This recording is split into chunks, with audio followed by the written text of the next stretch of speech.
जय हिंद साथियों। तो पिछले वीडियो में हमने क्या क्या पढ़ा है, अवतल और उत्तल का उपयोग पढ़े हैं। उसके बाद ये भी पढ़े हैं कि वस्तु को ध्रुव पर रखेंगे तो उसका प्रतिबिंब कहाँ बनेगा, प्रतिबिंब प्राकृतिक बनेगा कि बड़ा बनेगा कि बराबर बनेगा।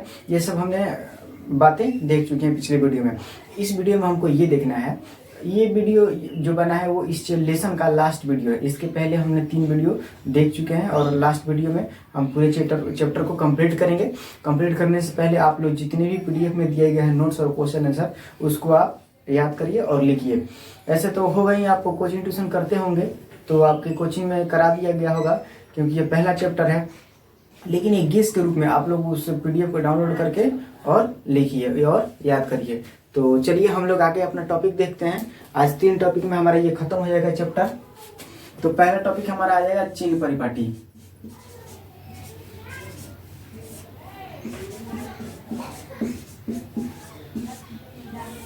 चिन्ह परिपाटी, तो चिन्ह परिपाटी होता क्या है, आखिर चिन्ह परिपाटी है क्या?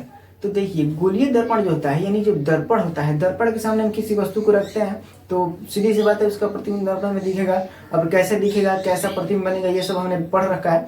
तो बस हम ये जानेंगे उसका प्रतिबिंब बनता है। तो जो प्रतिबिंब होता है, प्रतिबिंब की स्थिति और प्रकृति, जो स्थिति और प्रकृति उसकी होती है वो सिर्फ इस बात पे निर्भर नहीं करती है कि जो वस्तु हमारा है उसका स्थान कहाँ है, बल्कि वह इस बात पर भी निर्भर करती है कि जो दर्पण हमारा है वो अवतल दर्पण है कि उत्तल दर्पण है। उस दर्पण में जो प्रतिबिंब बना है वो वास्तविक प्रतिबिंब बना है कि काल्पनिक प्रतिबिंब बना है, और वो जो प्रतिबिंब बना है हमारा वो दर्पण के आगे बना है कि पीछे बना है। तो इन्हीं सबको, यानी इन्हीं सबको जितने भी हमारे पद हैं, इन्हीं सबके जो दूरी होता है, यानी फोकस दूरी से लेकर के ध्रुव के दूरी तक से लेकर के बिंब की दूरी, इन्हीं सबको दर्शाने के लिए एक दूरी का उपयोग किया जाता है। उसी को हम कहते हैं चिन्ह परिपाटी। तो आइए हम एक फिगर के द्वारा आसानी से इसको समझेंगे, चिन्ह परिपाटी कैसे, हम कहाँ से नापते हैं चिन्ह परिपाटी को। तो आइए, ये हमारा अवतल दर्पण है, अवतल दर्पण, ठीक है। इसको हम पहले कलई कर लेते हैं।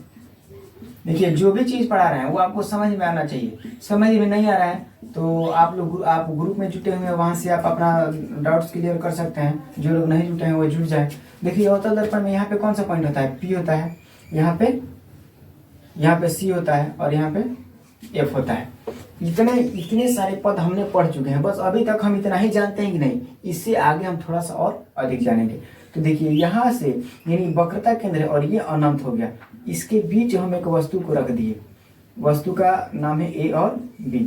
यहाँ से प्रकाश जा रहा है, यहाँ पे पड़ा और पढ़ने के बाद यहाँ से परावर्तित होकर के फोकस और वक्रता केंद्र से होकर के गुजर गया।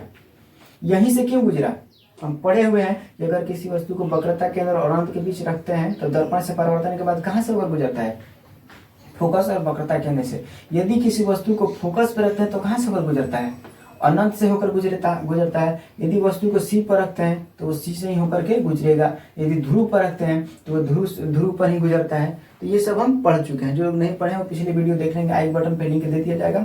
देखिए, और एक और यहाँ से प्रकाश आता है, यानी वक्रता केंद्र से होते हुए जाएगा, ये पड़ेगा और यहीं से वापस लौट जाता है, यानी यहाँ से पड़ेगा और यहीं से वापस लौट जाएगा। ये आया और परावर्तित होने के बाद इधर जा रहा है, ठीक है, यहाँ तक समझे। तो प्रतिबिंब हमारा कहाँ बनेगा, यहाँ पे बना, जहाँ पे दोनों फोकस एक दूसरे को काटी है। तो इसको हम किससे डिनोट करते हैं, A' और B' से, ठीक है। कोई दिक्कत नहीं, बस इतना ही आपको समझना है। समझ में आया है कि नहीं आया, समझ में आया होगा। अब इसमें हमको दूरी मापना है। तो देखिए, इसमें जो चिन्ह परिपाटी में हम कोई भी दूरी मापते हैं, चिन्ह परिपाटी में कोई भी दूरी मापा जाता है तो वो ध्रुव से ही मापा जाता है। यानी दूरी हम कहाँ से मापते हैं, तो ध्रुव से। ये आप याद रखिएगा, ऑब्जेक्टिव के लिए ध्रुव से दूरी को मापते हैं। तो यहाँ से फोकस के बीच की दूरी को देखिए, यहाँ से और फोकस के बीच की दूरी को हम क्या कहते हैं, F, यानी F से डिनोट करते हैं। इसको क्या कहते हैं, फोकस दूरी, फोकस पे, ठीक है। यानी यहाँ से फोकस आ गया, इसके बाद क्या आ रहा है, ये आ रहा है हमारा जहाँ पे प्रतिबिंब बना है। तो इसको हम यहाँ से डिनोट करेंगे। यहाँ से अगर हम मापते हैं तो इसको देखिए, प्रतिबिंब की दूरी को हम लोग V से डिनोट करते हैं, ठीक है। तो यहाँ पे V बराबर क्या होता है, प्रतिबिंब की दूरी,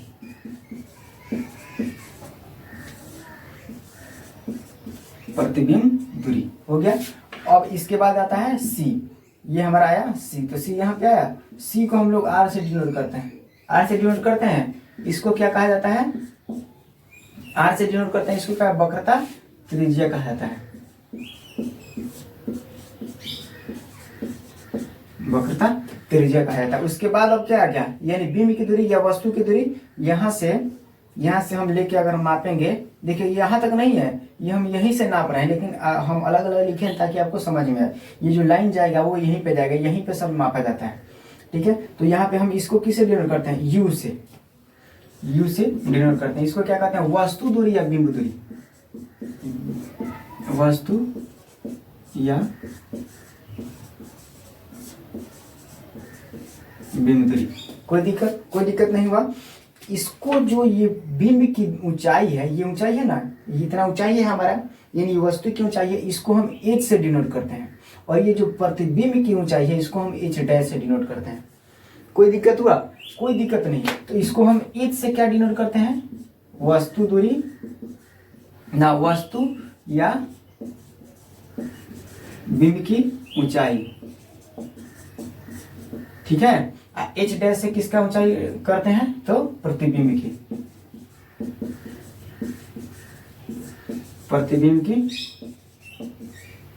ऊंचाई, ठीक है। तो इतने सारे हमको पॉइंट मिले। अब हमको देखना है कि जो ये सब पॉइंट है, ये कहाँ से हम मापेंगे कि ये पॉजिटिव होगा, कहाँ से नापेंगे कि ये निगेटिव, यानी धनात्मक और ऋणात्मक हमको मापना है। तो इसको आप उतार लिए हैं, तो इसको हम मिटा सकते हैं ना। चलिए इसको हम मिटा देते हैं, क्योंकि थोड़ा सा समझना है इधर, ठीक है, थोड़ा सा समझना है। तो आप एक्सिस पढ़े हुए ना, एक्सिस कैसे होता है, यानी यहाँ से अगर हम लाइन खींच देते हैं ऐसे और ऐसे, ये एक्सिस हो गया, यानी एक ये लाइन हो गया, एक ये लाइन हो गया। इधर हमारा क्या होता है, पॉजिटिव होता है, इधर क्या होता है, पॉजिटिव होता है, इधर हमारा निगेटिव होता है और इधर हमारा निगेटिव होता है। ये तो पता होगा, आप लोग मैथ में पढ़े हुए होंगे। तो देखिए इधर हमारा कोई भी पॉइंट दिख रहा है, कोई भी पद दिख रहा है, नहीं दिख रहा है। जितना भी काम हुआ है इधर ही, यानी जितना भी पॉइंट हमारा है इधर है। तो इधर देखिए, इधर कितना पॉइंट हमको मिला, सबसे पहले P, उसके बाद F, उसके बाद C, उसके बाद क्या मिला है, ये मिला है प्रतिबिंब की ऊंचाई मिला है, न बिंब की ऊंचाई मिला है। उसके बाद हमारा प्रतिबिंब की ऊंचाई मिला है, V मिला है, R मिला है और U मिला है। तो देखिए इसमें पॉजिटिव और निगेटिव क्या होगा। तो आप सोच रहे होंगे कि ये इधर है तो इधर सब निगेटिव होता है, तो ये सब निगेटिव होगा ना। तो हाँ, इधर का टोटल आपका निगेटिव होगा, यानी यहाँ पे आपका P भी निगेटिव, F भी निगेटिव और क्या आ जाएगा, C भी निगेटिव। उसके बाद क्या आया, F तो हम देख लिए हैं। उसके बाद V भी निगेटिव होगा, V भी निगेटिव होगा। उसके बाद U भी निगेटिव होगा, H डैश भी निगेटिव होगा। लेकिन जो हमारा H है वो हमारा पॉजिटिव होगा, जो H हमारा है वो पॉजिटिव होगा। ये पॉजिटिव कैसे होगा भाई, देखिए ये सब तो इधर आ रहा है, यानी इधर जा रहा है तो ये निगेटिव होगा। ये नीचे आया है, नीचे का निशान दिया गया है, तो ये भी नीचे आता है तो क्या हम देखते हैं, निगेटिव होता है। लेकिन ऊपर जाता है तो उसको पॉजिटिव माना जाता है। तो देखिए ये हमारा ऊपर है, ये यहाँ से इसकी ऊंचाई ऊपर की तरफ ना ऊंचाई मापा जाता है कि नीचे की तरफ, ऊपर की तरफ ऊंचाई मापा जाता है। इसलिए जो हमारा एच होता है वो पॉजिटिव होता है, ठीक है। तो इसमें कोई दिक्कत हुआ आपको, कोई दिक्कत नहीं होना चाहिए।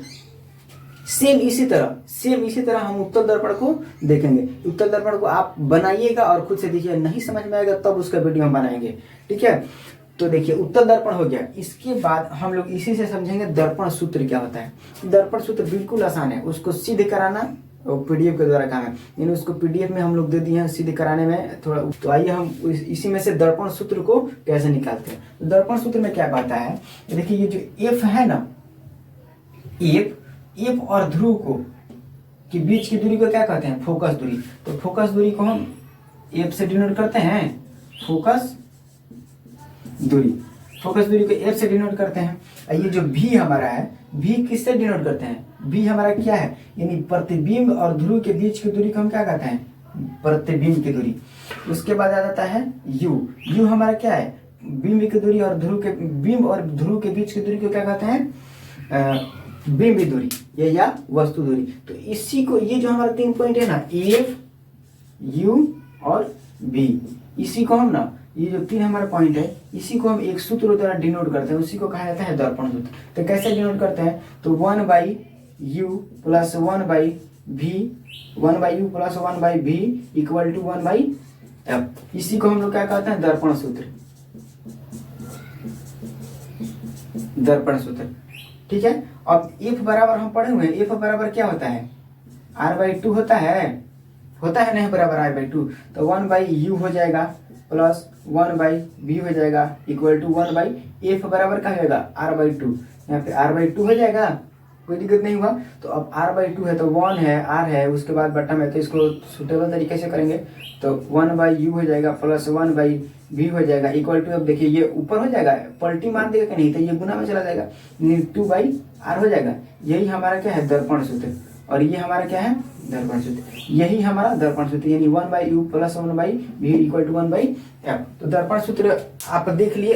देखिए यही जो 3 पॉइंट है, इसी से हमको निकला जाता है, यानी जो हमारा फोकस दूरी है वो प्रतिबिंब की दूरी और बिंब की दूरी को जोड़ने पर फोकस दूरी के बराबर आता है, यही दर्पण सूत्र में होता है। अब आवर्धन क्या होता है, आवर्धन हम देखेंगे। तो आवर्धन भी इसी में देख लेते हैं। देखिए आवर्धन क्या होता है, आवर्धन यहाँ पे देखते हैं, आवर्धन। आवर्धन क्या कहते हैं, आवर्धन कहता है ये जो हमारा प्रतिबिंब की ऊंचाई है और ये हमारा बिंब की ऊंचाई है, इसी को एक अनुपात द्वारा व्यक्त किया जाता है। तो कैसे, आवर्धन का होता है यानी प्रतिबिंब की ऊंचाई बटा बिंब की ऊंचाई को हम क्या कहते हैं, आवर्धन कहते हैं। और जो आवर्धन होता है, आवर्धन को हम m से सूचित करते हैं, m से सूचित करते हैं। कोई दिक्कत हुआ, कोई दिक्कत नहीं, बस आवर्धन में यही समझना है, उतना बड़ा टॉपिक नहीं है और उतना इंपॉर्टेंट भी नहीं, लेकिन आपको बस ये फॉर्मूला याद रखना है कि आवर्धन होता है क्या है। अगर आ जाएगा आवर्धन होता है क्या है, तो प्रतिबिंब की ऊंचाई और बिंब की ऊंचाई के अनुपात को आवर्धन कहते हैं। आवर्धन को किससे सूचित किया जाता है, तो m से। तो ये 3 टॉपिक द्वारा छोटा छोटा टॉपिक था, ये 3 टॉपिक हम देख चुके हैं। इसके बाद आपको इस अगर विषय में, इस लेसन में कोई भी दिक्कत हुआ हो तो आप कमेंट करिएगा, यूट्यूब के द्वारा भी कमेंट कर सकते हैं, और जो लोग जो हमारे ग्रुप में जुटे हुए हैं उसमें भी आप कमेंट कर सकते हो। तो आपको अगर कोई भी डाउट होगा तो डाउट से आपको कमेंट करते रहिए और लाइक थोड़ा करिए। लाइक व्यू नहीं जाता है, थोड़ा सा मनोबल गिरता है, तो हम कहेंगे कि आप लोग लाइक और व्यू बढ़ाते रहिए और हमारे साथ जुड़े रहिए। तरीका बदलना पड़ेगा, 3 महीने में जैसे आप 1 साल की पढ़ाई पढ़ते हैं उस तरीके से आप 3 महीने में पूरा नहीं कर सकते। तो इसलिए आप अपना पढ़ाई का तरीका बदलिए, पढ़ने का देखिए, नॉलेज सबके पास होता है, नॉलेज सबके पास होता है, लेकिन किसी किसी के पास पढ़ने का तरीका नहीं होता है कि हमको क्या पढ़ना चाहिए। तो हमको ये सोच के पढ़ना है कि हमको पढ़ना क्या है, हमारे लिए इम्पोर्टेंट क्या है।